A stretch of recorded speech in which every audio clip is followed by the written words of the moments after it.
నా పేరు బావిశెట్టి రాజు. ప్రభుత్వ డిగ్రీ కళాశాల వడ్డాది మాడుగుల్లో పొలిటికల్ సైన్స్ లెక్చరర్గా పనిచేస్తున్నాను.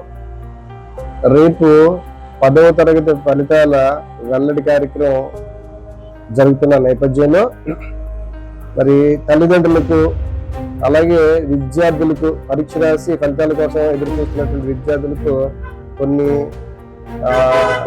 సూచనలు చేయడం కోసం ఓఎస్సీ ఫౌండేషన్స్ వారు ఈ కార్యక్రమాన్ని ఏర్పాటు చేశారు.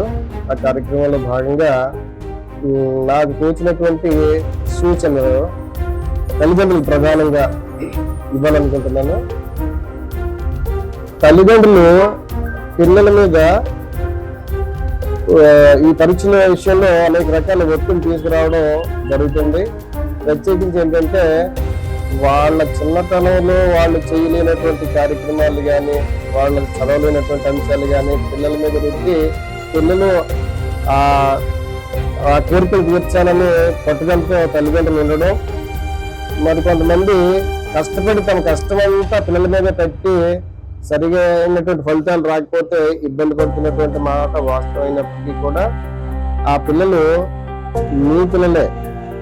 వాళ్ళు ఫలితాలు ఎలాగున్నా సరే ఆ పిల్లలు మీ పిల్లలే కాబట్టి మీ పిల్లలు మీరు రక్షించుకోవాల్సిన బాధ్యత ఉంది. కాబట్టి ఫలితాలతో సంబంధం లేకుండా ఫలితాలు ఏ రకమైనటువంటి ఫలితాలు వచ్చినప్పటికీ ముందుగా పక్క పిల్లడి యొక్క ఫలితాలతో మీరు పోల్చుకోకుండా మీ పిల్లడికి ఎన్ని మార్కులు వచ్చినా అసలు మీరు సబ్జెక్టులు ఫెయిల్ అయినా సరే అతన్ని అర్థం చేర్చుకోండి.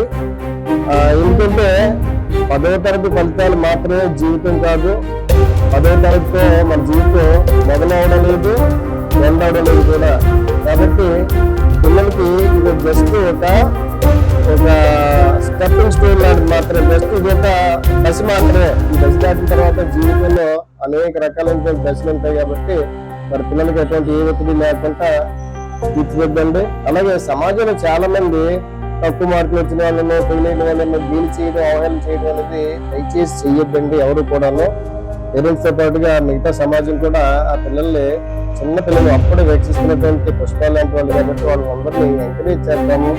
ఎందుకంటే మనమందరం కూడా అనేక రకాల ఫెయిల్యూర్స్ తర్వాతే మరి విజయాలు సాధించిన వాళ్ళు అయ్యి ఉంటాం కదా. సమాజంలో చాలా మంది మనం కోరుతున్నాం కాబట్టి మన పిల్లలు కూడా అలా సాధించే అవకాశం ఉంటుంది.